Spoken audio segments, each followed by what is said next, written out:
My name is Trevor Cano, and I'm the Director of Special Events and NYU Alumni Relations. On behalf of our NYU alumni team, I want to thank you for joining us for tonight's webinar, Highlights from the NYU Gray Art Gallery's collection of modern Asian and Middle Eastern art, presented by the NYU Alumni Association and the Gray Art Gallery. Now, before we begin, please know that all of us at NYU hope you and your family are safe and well in these unprecedented times. In light of the current global crisis, we have moved our programming online and are thankful you have chosen to join us to continue learning from the collective knowledge of the NYU community. The NYU Alumni Association represents nearly 600,000 alumni all over the world.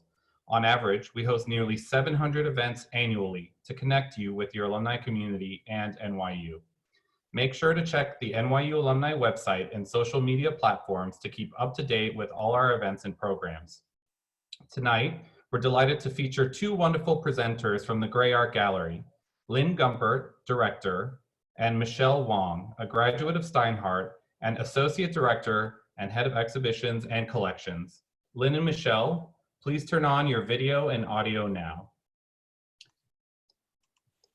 If you have questions during the session, please enter them in the question and answer box in Zoom. We will get to as many of your questions as we can at the end of the program. Thank you again for joining us. Lynn and Michèle, take it away. Thank you, Trevor. We're really pleased to have you all join us as we present some of our favorite works of art from the Abby Weed Gray collection of modern Asian and Middle Eastern art. There's about 700 works total in this collection, and of course, as NYU's museum, the Gray Art Gallery has taken over the maintenance and research and is organizing exhibitions on a regular basis. So virtually what you see behind Michèle and me is the exhibition itself that we organized for this past fall. It was called Modernisms, Iranian, Turkish, and Indian Highlights. And we will go through a little bit about background about Abby Gray, and then also share with you some, as I said, some of our favorite works. Michèle, do you want to tell us about Abby? You knew her personally, and we can go to the portrait slides. So I was a studio art major at STEINHARDT, and I would often go see exhibitions at the Gray. And I do want to take this moment to say how great it was to have the Gray Art Gallery here on campus, to have a museum accessible at all times for students. And I wanted to work there. So I had college work study, and every time I went to the gallery, I kept asking, was there a position available? And finally there was, and I started in 1979 and was a work study student. And when I graduated, I guess at that time they considered my job as being essential. So with the help of Mrs. Gray, she funded a full-time position for me, and I never left. So when I met Mrs. Gray, what struck me most about her was that she was, of course, this very proper Midwestern woman. She was very, very nice and really kind and generous. She would give the staff holiday bonuses. But then she also loved the attention that the Gray got.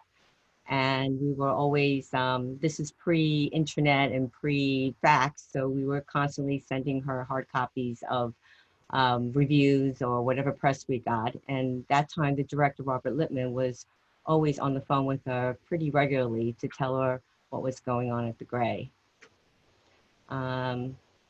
Do you want to go to the next slide, please? So Mrs. Gray was born, and she get a little bit of background of Abby. Mrs. Gray was born Abby Weed. She was born in 1902 in St. Paul, Minnesota, and she was the oldest of 4 children. She went to Vassar for college, and after graduating, she returned back to St. Paul, Minnesota, and got her teacher certification license and began teaching elementary school. She met her husband, Lieutenant Colonel Benjamin Gray, a career Army officer, on a blind date, and he was 20 years older than her. Obviously, the blind date went very well because they got married, and then she, dedicated her life as a full-time wife a career full-time wife as an Army officer, and she lived in like various military bases across the country. In 1942, Benjamin Gray retired and they settled back in St. Paul, Minnesota. In 1956, so Ben died, and at the age of 54, Abby became a widow and discovered that she inherited $1.5 million. And that was due, unbeknownst to her, her husband, Benjamin, was investing their savings in railroad stocks and bonds. So I was curious to see what 1.5 million is today, and it's equivalent to about 10 to 15 million dollars. So with the money, she established a trust, the Ben and Abby Gray Foundation, and wanted to use the funds to collect contemporary art by non-Western artists. So this is a map inscribed by Abby, and it's actually from like right around the time after when she became a widow. She heard about a trip around the world with a group of women, and she decided to go. I don't remember how long, was it like a month or 2 months she was there? 2.5 months. Yeah, 2.5 months. So this map sort of described, she started keeping this map as a record of all her travels, and she started first with Japan. And as you can see, like on the left side, she has her name, Abby Reed Gray, and around the world, 1960. And then underneath it, she kept a list of all the countries she visited and how many times she visited. And then on the map, you can see the year she visited each country. And obviously her 3 favorite countries are highlighted in red, with Iran being the first. 8 times she visited Iran, and then India and Turkey 4 times, and Greece 3 times. So can we get the next slide, please? So we'll start actually and dive into looking into and at some of the works that Abby collected. As Michèle said, she went on this trip around the world, and while the other ladies were out buying souvenirs, she would start to meet with artists. She had thought long and hard after her husband died about feeling very responsible that she had inherited this vast sum of money, and felt that she needed to give back and make a contribution to society. And we're still trying to figure out exactly why, but she hit on the idea that she would collect contemporary art by non-Western artists. And when she was on that initial trip around the world, as it turns out, they landed in Tehran. The night before the second Tehran biennial was just about to finish. And so she rushed over to the Golestan Palace where the exhibition was on view, and was blown away by the work she saw. This is a wonderful piece by Parviz Tanavoli, who is perhaps the most famous living Iranian artist. And we're very fortunate that the Gray has over 70 works by Parviz. He was a founder, along with his friends, Charles Hossein Zengarudi and Faramaz Pilaram, of what they called the Sakhakhane school. Now, Sakhakhane is a complicated word. That's the Farsi term for a devotional fountain. And all these 3 artists, Tanavoli, Zengarudi, Pilaram, and their friends, were very well versed in what was going on internationally. But they felt that what they wanted to do was somehow draw on their own heritages and their own belief systems. So they took inspiration from Iranian cultural traditions, from religious architecture, from folk art, and from everyday objects. And the Sakhakhane, again, are these devotional fountains which had religious connotation and reference an important Shiite battle.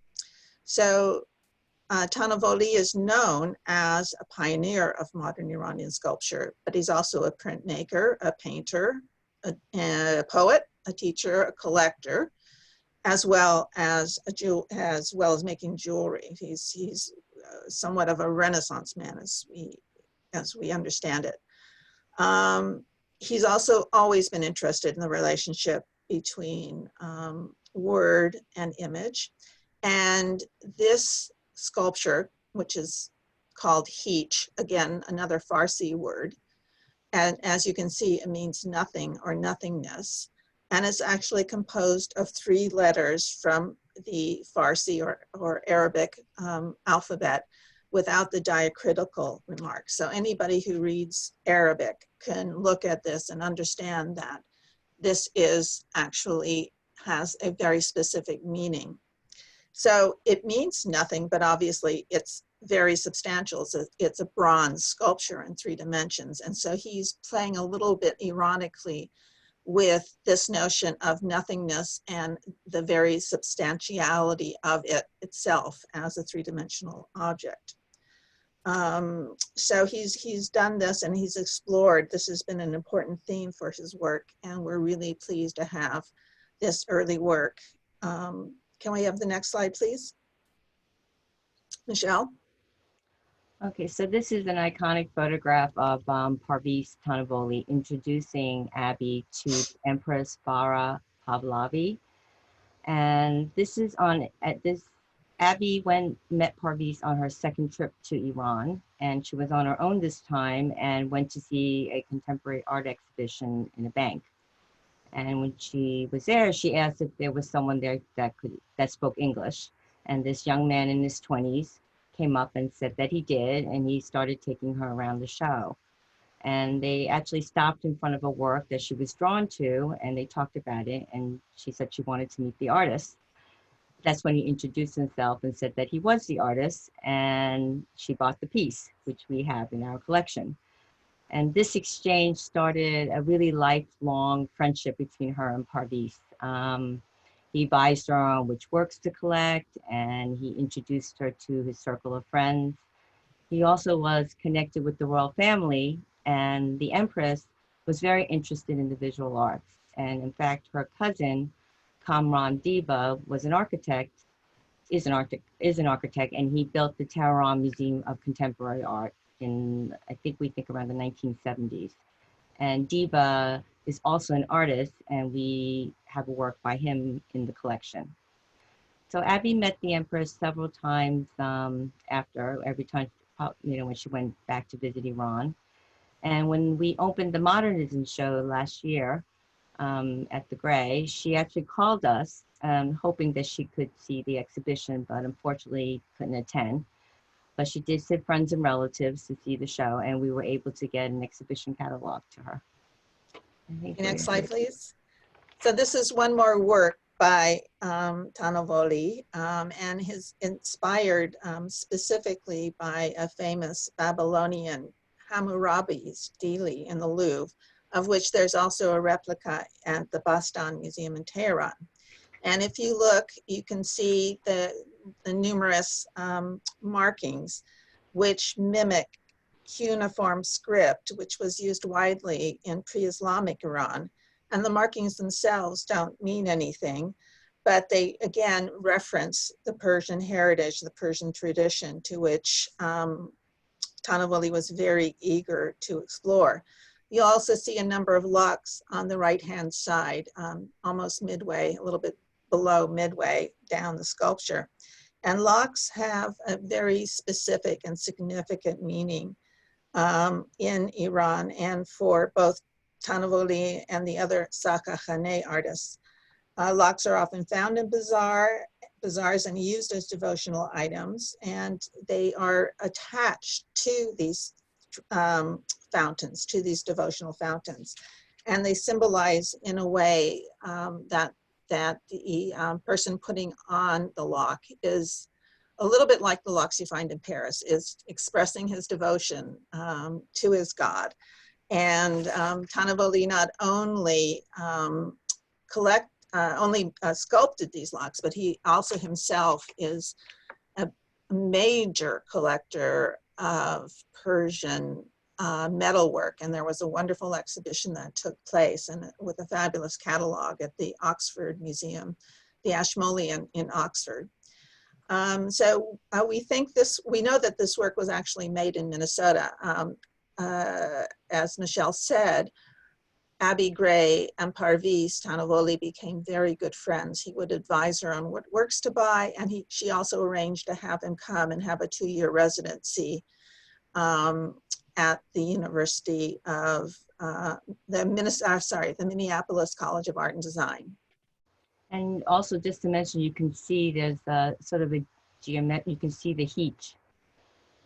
Yeah, it's a little hard to see, but you could see in the voids, you can kind of see the rough suggestion of a heat. So he's making reference to that again.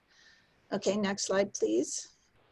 So this is, as I mentioned, Tanavoli was friends with a couple of very, very important artists, his peers at the time. And this is one, Charles Hussein Zendarudi. And Zendarudi is really known for his paintings where he abstracts calligraphy. But he also did these figurative works as well. And again, he was key to this development of this modernist enclave within Iranian visual culture called, again, Sakahane. And here again, you can see the grill work and the locks which are attached to these devotional fountains. By 1960, Zendarudi had moved to Paris and settled there. And he had received one of the first scholarships for Iranian students to study at the École des Beaux-Arts. And there, of course, he also met firsthand peers in Europe who were working in lettrisme, work that was influenced by letters, as well as expressionism. And what's interesting about these Sakahane artists, or these Iranian modernists, is that they are melding these Western influences, again, with elements of their own Persian heritage. And then, again, as I said, he develops his his signature style of abstracted calligraphy. Next slide, please. So the third artist of this triumvirate, and again, it was hard for us to choose which works to share with you, because there's so many that are our favorites that are a little bit like our children. But this is a wonderful piece by Farah Mars Pilaram, who unfortunately died when he was quite young. But he was, again, along with Zendarudi and Tanavoli, one of the first modern Iranian artists to employ both Shiite iconography and calligraphic forms in a modern context. The title, Mosques of Isfahan, refers to the famed houses of worship that were built during the reign of Shah Abbas in the late 16th century, when Isfahan was the capital of the Safavid Empire. And the series that he did of these beautiful mosques serve as an homage to a city that greatly inspired him. And Michèle and I were fortunate enough to be able to travel to Iran about 4 years ago. And Isfahan is truly a spectacular city. It's one visual delight and one architectural masterpiece after another, and also, an amazing city plan and vast spaces. In this work, Pilaram uses metallic paint on paper, and he references the colors that are used in traditional illuminations, as well as the highly ornamental surfaces of Persian architecture. And he creates these kind of abstracted hybrid shapes where he references, again, architectural elements, and then you see the body parts. And in particular, you see these shapes rounded at the bottom that suggest hands. And this again refers back to the notion of the Sakahane, or these devotional fountains, because the hands are actually referencing specifically this one Shiite battle where Hazrat Abbas, one of the soldiers, lost his hands, but nonetheless was able to bring back water to his troops. So these domes and minarets, and alongside these abstracted images, are traditionally, again, evoke this amazing history of Persian culture, which dates back, of course, thousands of years. Next slide, please. So we're going to move now to India. One aspect that was remarkable about Abby Gray is that she not only collected these some 700 works, but she also organized, I think, over 20, almost 30 exhibitions that traveled both within the United States and then abroad. This is one that is abroad. We assume it's in India. And the title was Communication Through Art. So this was essential to her vision. It was one world through art. The fact that you didn't need to know a specific language, but that you could understand, everybody can respond and take in a visual work of art as opposed to, you know, literature or poetry where you need to know a language to be able to read the original. Michèle, do you want to talk a little bit about how Mrs. Gray's collection came to NYU? Sure. So we're going to go back a little bit in time. I guess by the late 1960s, Abby had amassed about, as Lynn mentioned before, about 700 plus works and wanted to find a home for them. And of course, she wanted to keep it in Minnesota, so she offered the collection to museums in Minneapolis. I think the Walker Art Center was approached. She approached them, the Minneapolis Institute of Art, but nobody was really interested. And so just by chance, she was turning on the TV one morning and discovered a program called Sunrise Semester. And Sunrise Semester was one of the earliest remote learning programs that was produced by NYU. And this happened at a time where morning shows didn't really exist. And the show would start with a shot of the Washington Square Arch, and then it would feature, they would like feature whoever was speaking that week or that conducting the lecture that day. And on the particular morning that Abby turned it on, Dr. Peter Chalkowski, who was head of NYU's Kevorkian Center for Near Eastern Studies, was conducting a course on Persian civilization. And so it was a series, and she was so excited that she basically got up every morning until the series was finished At 6 a.m. At 6 a.m. And I think it was 5 a.m. in Minneapolis time. And after the series is over, she called him and was excited to talk to, and she wanted to talk to him about her trips to Iran. And it so happened that shortly after she went to New York for a visit, because her brother, who was the Reverend Paul Weed, was the vicar at St. Luke's Chapel in the West Village. So she would come to New York often to visit him.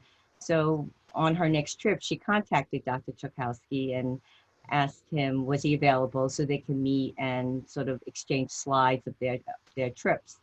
And then from that on, they started a friendship. And she told him, obviously, that she was trying to find a home for her works. And he suggested and encouraged her to think of NYU. So at the same time, he also decided to contact the administration at NYU to talk to them about her collection. And the administration sent Professor Horst Janssen, who wrote The History of Art and was also a professor of art history teaching at the School of Arts and Science. So NYU flew Professor Janssen to St. Paul to see the collection. And he came back and said that it was an important collection and the university should accept it. So with that, Abby endowed the Gray Art Gallery, and the space where the gallery is now was remodeled, and we opened at around 1975. Okay, can we have the next slide, please? So as I said, we're now moving towards India on our trip to Abby's favorite countries. Krishna Reddy is a very, very important Indian artist. Unfortunately, he died, I think, just about 2 years ago. And he's also, I would say, probably the most prominent printmaker from from India. And interestingly, Abby bought these works before she knew, and I think even before Krishna Reddy realized that he would eventually come and teach at NYU. And he taught at the STEINHARDT School as a professor and was head of the Department of Graphics and Printmaking in STEINHARDT from 1976 and was named Professor Emeritus in 2002. He had a very distinguished background. Like a lot of the artists that are in Abby's collection, he had studied abroad, and in this case, he had studied with Henry Moore in England, and then in Paris, he continued his studies and worked alongside Stanley William Hayter in his famous print studio, Atelier 17th, that would later actually move to New York. And Reddy often referenced themes of nature and spirituality and often worked directly from nature rather than the studio. And he was famous for his technique of viscosity prints, which include multiple layers and which results in a very rich and complex surface. And I think, Michèle, you actually had him as a teacher. Yes. He was my printmaking teacher, and he was really a wonderful teacher. And I was working at the Gray actually at that time, so it was sort of thrilling to have someone that was in her collection and also a professor at NYU.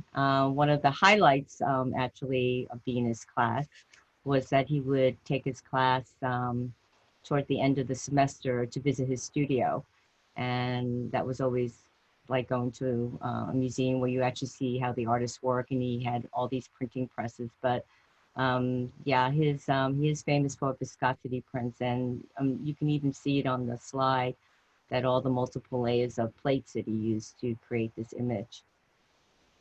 And he lived actually just in Soho, very close to the Gray Art Gallery at 82 Wooster Street, which is famous as being one of the first flux houses in Soho. And Michèle and I were able to actually, before he passed away, visit his studio and talk with his wife, Judy Reddy, who's also an artist. And yeah, he was a fantastic person. Next slide, please. So this is one of another Indian artist, Conwell Krishna. This is an etching and aquatint on paper. And Conwell Krishna is actually known for his depictions of abstracted, fractured landscapes and hillsides. He spent a lot of time living in the Himalayan mountains, where he was deeply affected by the territorial conflicts surrounding him. In Tibet, the Chinese government was increasingly encroaching upon the rights and freedoms of the Buddhist monks. And there was also a lot of conflict in Kashmir, Pakistan, and India as they were battling over territorial disputes. During the bloody Indo-Pakistani War, Krishna actually accompanied the Indian army to Kashmir and witnessed firsthand the war's tragic consequences in the region. And he was profoundly affected by these experiences and produced over 60 paintings on India's military occupation in Kashmir. It's interesting, Mrs. Gray collected a lot of prints. They were easy to pack. She didn't have to ship them back. She could put them in her suitcase. And she also brought with her a portfolio of prints by Minnesota artists. It was called the MAP Project, Minnesota Art Prints. And that was so that she could have conversations with the artists that she was meeting. She could take the prints with her in a portfolio. And when she'd visit their studios, or sometimes the artists would come to meet her in the various hotels where she was staying on her travels. And she wanted them to be able to see firsthand what their peers were doing in the United States.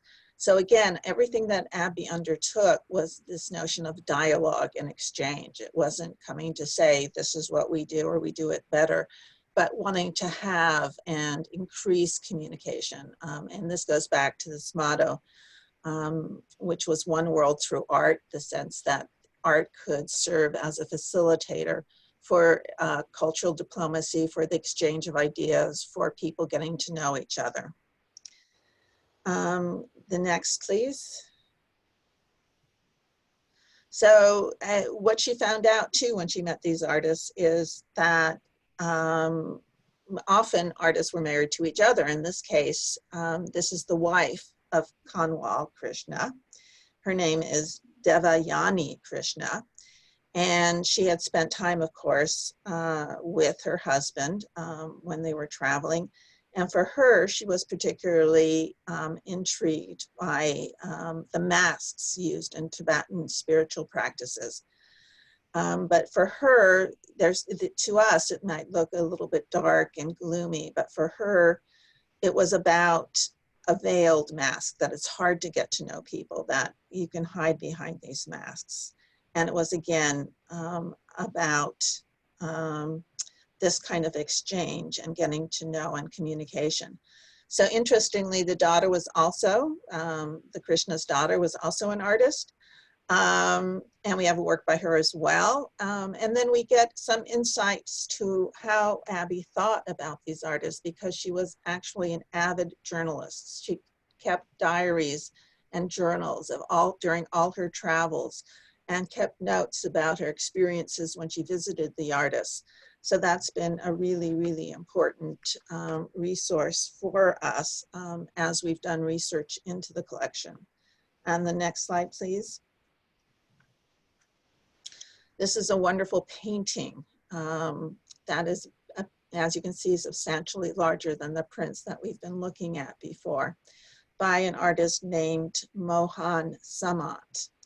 And Samant had studied in India in one of the most prestigious art schools there, which is called the Sir J.J. School of Art, and had joined an important group called the Progressive Artists Group. And the Progressive Artists Group was a little bit like the Sahakane artists. These were artists who were aware of what was going on internationally, were totally in tune with what was happening, but also wanted to draw on their own heritage, their own culture, to create their own personal form of modern or contemporary art. So here you can see these colors and these bold lines. In a sense, he's drawing from a specific school of Indian painting, traditional school called Basoholi. But then he's filtering it through more expressionist lens. He had moved to New York, where he came into contact with abstract expressionism. And he was also, again, as I said, very aware of European developments. And here you can see how avant-garde he was, in the sense of using very unconventional materials. He used sand and acrylic in the early 60s, and creating these very rich textured pieces that are really sculptural. They come out a good inch or two. And interestingly, Mrs. Gray purchased this work here in New York. It was when Samant had moved to New York City, and there was a pop-up exhibition in Washington Square Village by an Indian dealer, and somehow, we haven't figured out exactly how yet, but we're still researching, Mrs. Gray went and bought that work, and when we had the exhibition on view, there was an exchange of correspondence between her and Samant, where he talks about giving her a discount if she buys, several works at a time. And then also, she had sent him catalogs of works by Tanavoli, and he expresses how much he appreciates them. So we're very, very fortunate that all of Mrs. Gray's papers are conserved at NYU Archives. And actually, it's a very important trove for other scholars, in addition to our own research, but other scholars come in and just delve into these papers, because unfortunately there aren't as many resources as we would like from this region of the world. And now we're going to move to Turkey with the next slide. Michèle, do you want to talk a little bit about Faranisa Zaid? So Faranisa Zaid is one of Turkey's most prominent abstract artists. And the lithographs that we have of hers in the Gray collection sort of reference nature and cityscapes. She was also influenced by stained glass windows, Byzantine mosaics, and Islamic art. And the works that we have are sort of typical works that she did at the height of her career, and she studied in Paris, and that was where she switched from figurative to abstract. And there are also influences of French surrealism in a lot of her forms. And she was an accomplished artist, but sometimes it was overshadowed by her lifestyle. She was born into an elite Ottoman family, and is part of a whole elite family of artists. Her sister was Aliyah Burger, her niece was Draya Corral, and she had a son, and we have works by all three of them in our collection. And she also was married to an Iraqi prince and took the title of princess.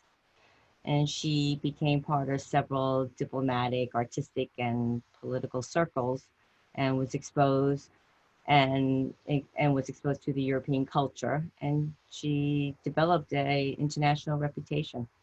Indeed, a book has just come out about her life and her work, and I think there have been several major shows that have been organized, so we're pleased to have several prints. Can we have the next slide, please? We'd really like a painting. We don't have one of those yet. We have to see about getting a painting. But this, as Michèle mentioned, her niece was an artist as well, for Draya Corral, and this was who became known as one of the most important ceramic artists. And she had, in a sense, chosen to become a ceramicist to distinguish herself from her aunt, who had such a large reputation. She was never formally trained and didn't start making work until she was 40, but once she started, you couldn't stop her. She was a strong believer in public art, and what we're seeing now is a commission, a design for a large ceramic tile work that was going to be for the Hilton Hotel in Istanbul. And this was at a point when she was taking small ceramic pieces cut into round shapes and inserting them directly into the terracotta. So the term Hittite, of the Hittite sun, refers to the ancient Anatolian peoples whose empire included parts of modern Turkey.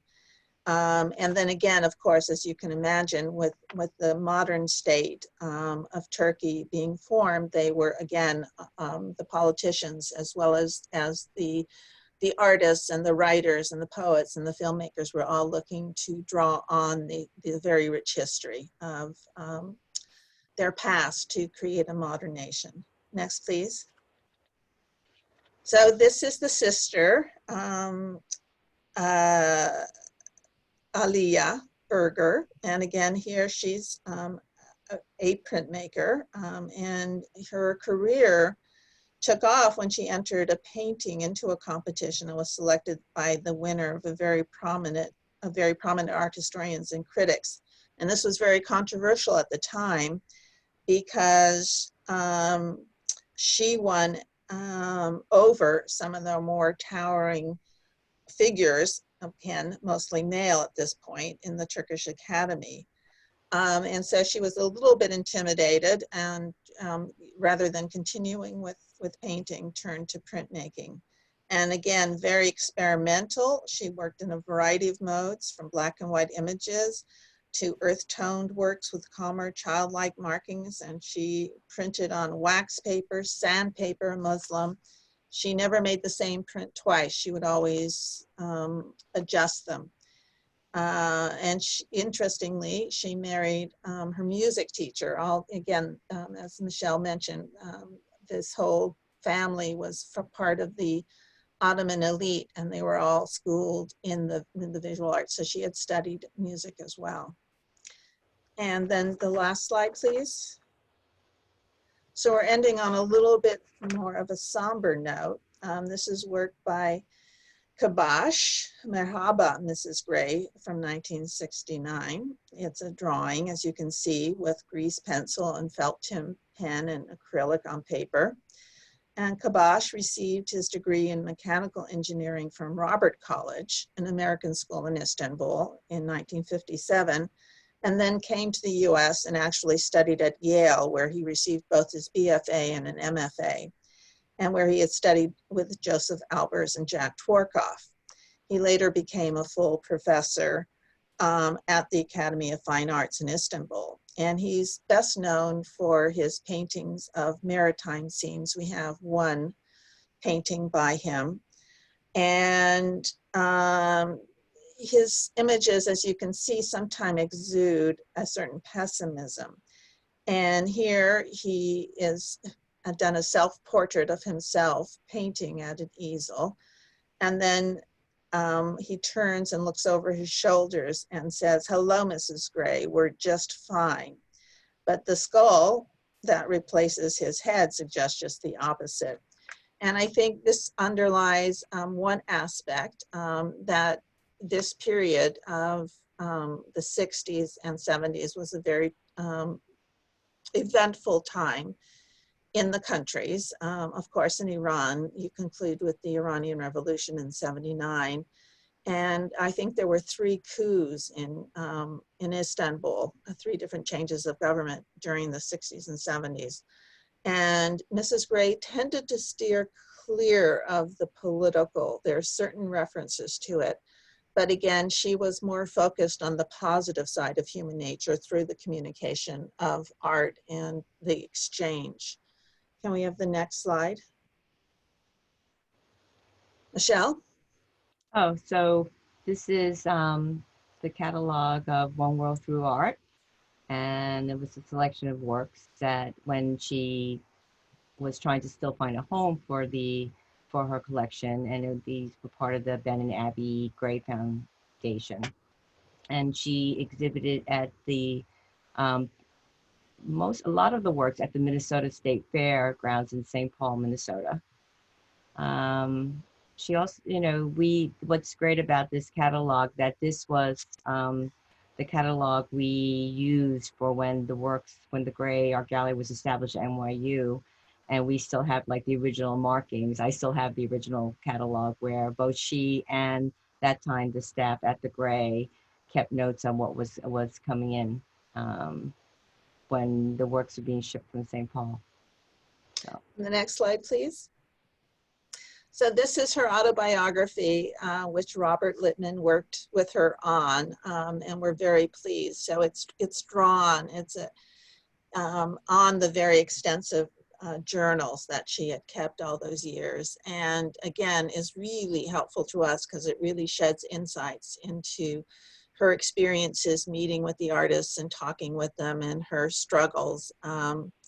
And so the picture is the window is the picture. It's about looking, about seeing. And, I think we all feel at the Gray very privileged that she was so generous in her outlook, and that she was a real pioneer and trailblazer, that she came up with this idea that, contemporary art could be made anywhere at any time. It wasn't just what's happening in Europe and North America. And so we encourage you to take a look at our website. We're trying to get as many works as possible up from the Abbey Gray collection.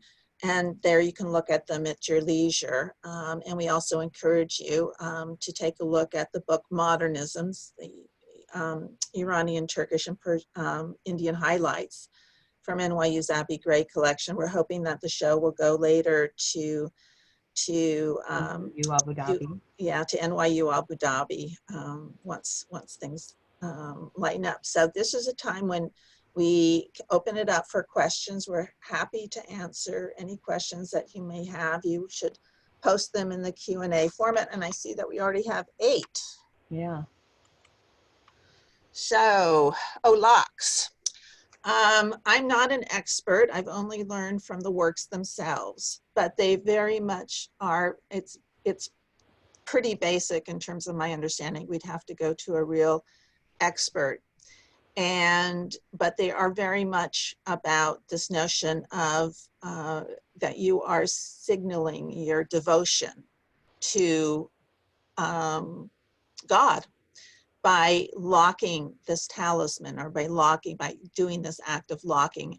And for me, I think it's, you know, you see these locks in Paris where they're locking, you know, these locks attached to the bridges of Paris. And it's very much the same kind of basic human sense of wanting to show a very concrete symbol of your fidelity and remaining true.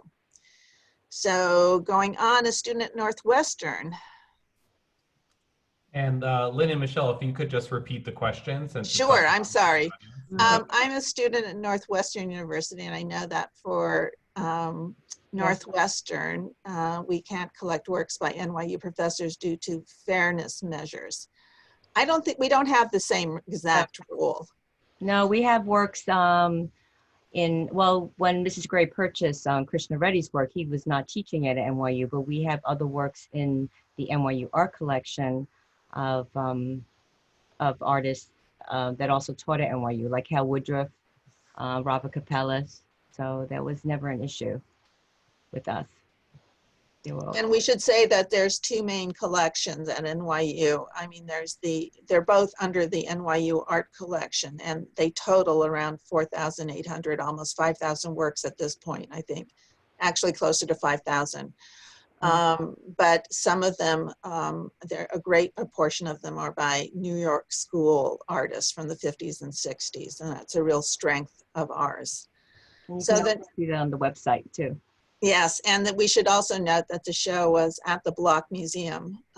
It's there now, under lockdown, literally. But we're hoping that they'll be able to open it up again.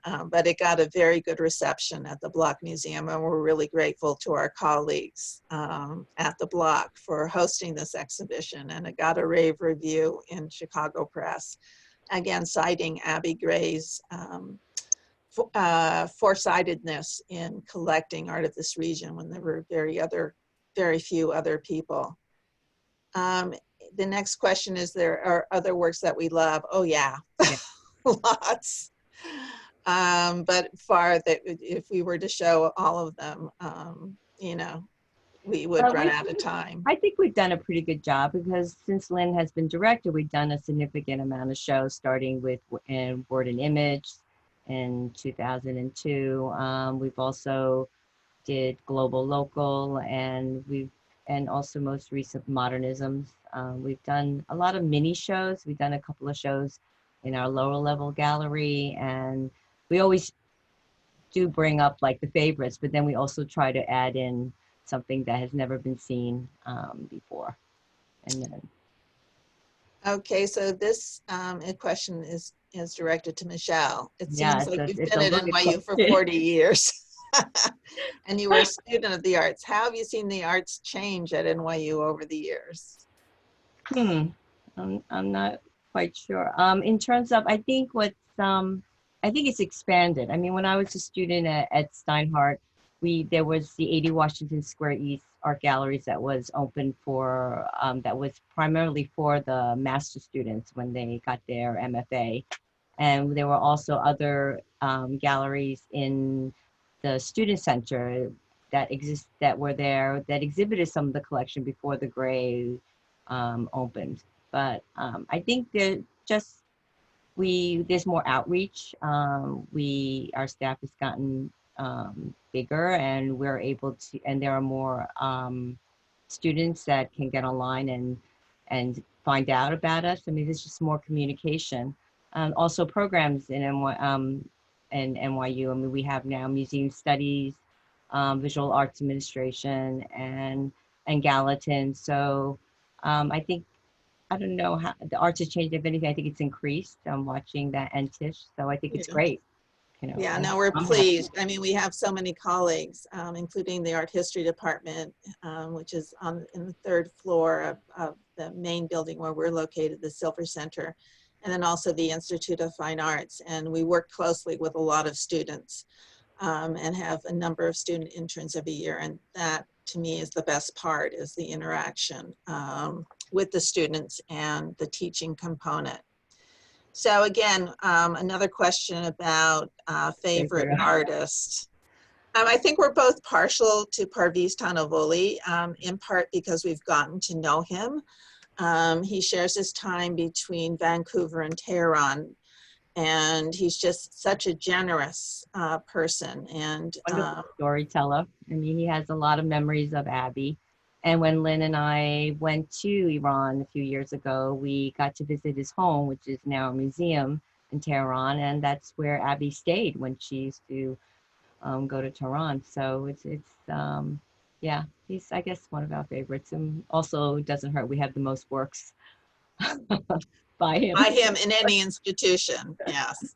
And so he's eager to work with us too, because we often are lending the works. So this was a really good question. Interest in the Abbey Weed Gray collection has skyrocketed in recent years. To what do you attribute this? And I think we attribute to the fact that finally we're not as chauvinist as we had been in the US. You know, there's the age-old tale of Paris having been the capital of the art world, the international art world, until the 1940s and early 50s, when New York took over with abstract expressionism. And then, you know, art history is a very conservative discipline, and art historians were taught to study so-called masterpieces. And this term masterpiece was something we consciously avoided when we were working on the exhibition. And for this talk too, we said highlights, because a masterpiece brings with it a certain assumptions of painting or sculpture or medium or having a certain value. So I think there's been an interest in global art history that's been growing over the past 10 or 15 years. And Michèle has seen this herself in terms of the requests to borrow works and for researchers. And so happily, the fact that we have these collections, I mean, there is nowhere else in a public institution or that you can see such a great selection of modern Iranian art. And secondly, it seems to be the largest collection, as far as we can as far as we can tell, sorry, of modern Turkish art. So we turned to our Turkish colleagues and got a lot of help when we started to do research in that area. And then it's the second largest holding of modern Indian painting. And so, you know, it's refreshing and gratifying that that interest has grown, and that we've been able to learn from the artworks themselves. I mean, the challenge is, as Abby Gray knew so well, to really do the research and scholarship on some of these works, you need to know the language. So that's where students, again, and colleagues who can read Farsi and read Turkish and are, you know, it's not as much a problem in India, and that a lot of the texts were in English, but can read Hindi. And so this has just been a wonderful aspect, and we're very, you know, pleased to collaborate with our colleagues in the Kevorkian Center and in South Asian Studies. And collectively, we're really building on this real treasure. Great. So that's where we are. Michèle, one last question for Michèle, maybe. Sorry, Trevor. Any other remembrances about Abby Gray? She always wore white gloves, if I remember correctly. And she always had a purse. And a hat. And a hat. But in the Modernisms catalog, I had the opportunity to interview Robert Lippmann, who hired me at that time when I was first started at the Gray. And what he also remembered most about it was that as a patron, she wasn't pushy in terms of like asking us to do exhibitions of just her collection. She never interfered, but and she was always learning and listening to him. They used to have discussions of the shows that he did, which she didn't like all the time, but she realized they were important, and that was what was nice about her, because she respected everybody that way, and she was this very nice person. And so that was what was I think great about her, and then she sort of let the Gray develop to how it is today. Well, thank you both, Lynn and Michèle, for that really wonderful overview of this amazing collection that's so unique and so NYU, I think, right? That we have such a wonderful specialty. So we invite everyone to stay connected with the NYU Alumni Association and the Gray Art Gallery on our websites and social media platforms. We're listing them on this page. As Lynn and Michèle mentioned, they have a ton of online resources, which are really wonderful, especially given in these times, to be able to virtually visit the Gray and its amazing collections. We'd also like to invite everyone on this webinar to consider making a gift to the NYU Emergency Relief Fund for students facing financial challenges during the COVID-19 crisis. You can do that on the NYU website at nyu.edu/giving. And as a friendly reminder, we will be posting this webinar online with closed captions in a few days. So thank you again, Lynn and Michèle, and thank you for joining us tonight. And we hope you have a wonderful rest of your evening. All right. Good night, Thanks, everyone. Trevor. Thanks. Bye. Good night, everybody.